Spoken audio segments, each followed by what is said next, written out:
What's going on, guys? Welcome to another episode of Smash JT. Ubisoft is at it once again, up to their old tricks of, well, this time stealing games from customers who rightfully bought them with their own money. They're taking them back. If you don't log into your account every 6 months, too bad, so sad. Your games are gone, along with the money that you paid for them. Smash JT. If you're new to the channel, hit that subscribe button and bell for notifications so you do not miss an upload. And without further ado, let's get into it. Ubisoft, once again, screwing the pooch. It's almost like it, at every chance, every opportunity, every turn in the road, they make the wrong decision. They make the greedy decision, the pro-business decision, the anti-consumer decision. And this time, it's no different. So what we have now is Ubisoft in their online game program where, in Europe especially, if you don't log into your account every 6 months, Ubisoft will delete everything you've purchased, remove it from your account, take away access, and not reimburse the money that you paid for these games. I don't know about you, but where I come from, we call that stealing. And Jim Sterling had a very similar thought process as I did, where it's just not right. This isn't happening in America because of international trade laws and laws that, I'm not a lawyer, but laws that America has in place preventing this from occurring. But in the European Union, they're allowed to use the GDPR, the European Union General Data Protection Regulation Act, and use this to their advantage to take stuff away from people. Make sure that they don't have access to their games. Their digital games that they rightfully purchased and owned are being taken back by the publisher. Why? I mean, there's a couple of reasons I could see why Ubisoft would want to do this, but both of them are atrocious reasons. One, the space, the data, the storage of someone's account on Ubisoft servers that they need to be paying for constantly. To hold a token for access to a key for a game that someone purchased or downloaded or has through Ubisoft, they're taking away because they don't want to deal with the storage of that one account. I couldn't imagine that being a tremendously large cost. But again, playing devil's advocate, trying to see where Ubisoft is coming from. The other reason, and this is the more insane one, that they want to take the game away because you haven't played it in 6 months, in the hopes that maybe someday, a year or two down the road, you get that itch to want to play that game again, forget you purchased it, or remember you purchased it and wanted to play it again and just can't, but you can download it and pay for it again. Ubisoft is hopeful that you're dumb enough to buy that same game again from them, even though they took it away from you the first time. There may be other reasons behind it, but those are the only two that I can come up with. I've been racking my brain as to, like, why? Why is Ubisoft so damn stupid?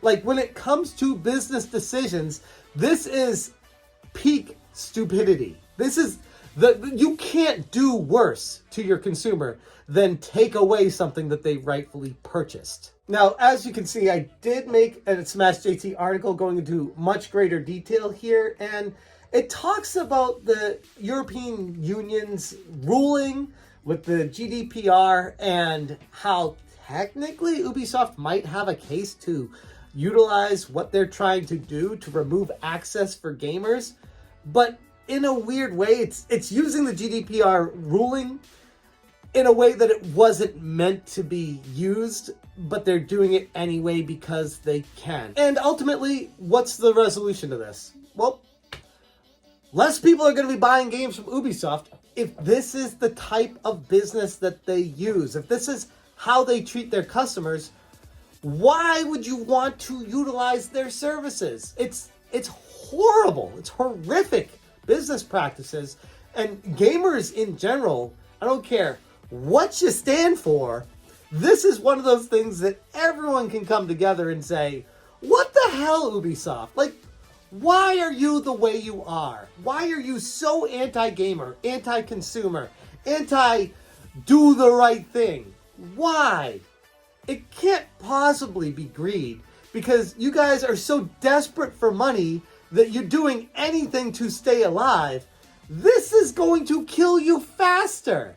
Like, it's almost like whatever you do, think about it, decide something, but then before you actually do it, do the opposite, because it will leave you in a better place than what you've done in the past, at least leading up to this moment. So that's what we have right now for Ubisoft. We have Legacy Killer HD saying, "This is just horrifying. Ubisoft confirms they will delete your account and purchase games if you go inactive for too long. Ubisoft, WTF?" Another example of why I'm becoming more and more concerned with the death of physical games. This speaks to a much larger and broader issue that we talked about plenty of times in the past on this channel, of why physical games still have a reason to exist. And this is just another nail in the coffin for digital media that can be taken away from you at any time based off of what the company's greater interests are and what you sign off on all that privacy and settings and all the fine print when you check that box and buy the game that nobody reads, that gives all the power to the game companies that are selling it to you and zero to yourself. And I know this personally because I used to work at Sony Online Entertainment, specifically on EverQuest and the EULA, the end user license agreement that we always talked about. Working at Sony, we knew better than the customers, obviously, because like I said, no one reads these things. But the EULA basically said in layman's terms that you are buying the right to play this game on Sony's servers. Sony still owns the game. You do not own the game. And that's what a lot of these digital rights acts do. They take the rights away from you. You're purchasing the ability to play the game on the terms of the publisher themselves. You are not purchasing the game itself. You're not buying, I'm trying to, they're all there, but you're not buying a physical game that you can tangibly own and put in your system and play whenever you want. And no matter what apocalypse happens, as long as you have electricity and a TV or a portable game system to charge and some batteries, you can play these games no matter what a publisher decides. But what Ubisoft is saying here is, no, that's not what we want you to do. We want to have full rights, full ownership, full control over your games, and we don't give a damn what it does to you and how you feel about it. And if you don't log in 6 months, we're taking them away from you. That's theft. That is stealing. If they take the games away from you, I would say that only fair retribution would be they need to send the money back to you as well, because you no longer have access to what you paid for. And that needs to be the law that gets implemented to prevent companies doing stuff like this. Not going to happen, but that's the only way to resolve this. And just to be clear, because a lot of people are a little confused on this, this is only happening currently in Europe, where there are laws in place allowing them to do it. The US terms have no such provision. So it's not currently happening in the US because the laws don't allow for it. But you can bet your ass if they did, Ubisoft would be doing the same damn thing in America as well. And it just goes to show that the type of people making the decisions at Ubisoft is not the type of company that you want to endorse, support, or purchase games from. Yet again, another nail in the coffin for this company that can't do anything right. And on that note, if you want more information on this story, I will put a link in the description below. This article that I wrote goes into a hell of a lot more detail on the nitty-gritty stuff of it. But this video just gives more of an opinion overview of why I feel like Ubisoft is just a crappy company in general. And continues to be. Like, it's almost comical covering this company for at least the past half decade, seeing the numerous decisions that they've made, the sexual scandals they've had in their company, the poor decisions time and time again, and how they're somehow still in business. It's baffling. It's absolutely baffling. I guess it goes to show that all you really need to be a successful game company this day and age is one successful franchise. In this case, Assassin's Creed. And that will carry you through every failure you have. It's impressive. I'm going to leave it there. Thank you guys so much for watching. And as always, you stay smashing. Smash,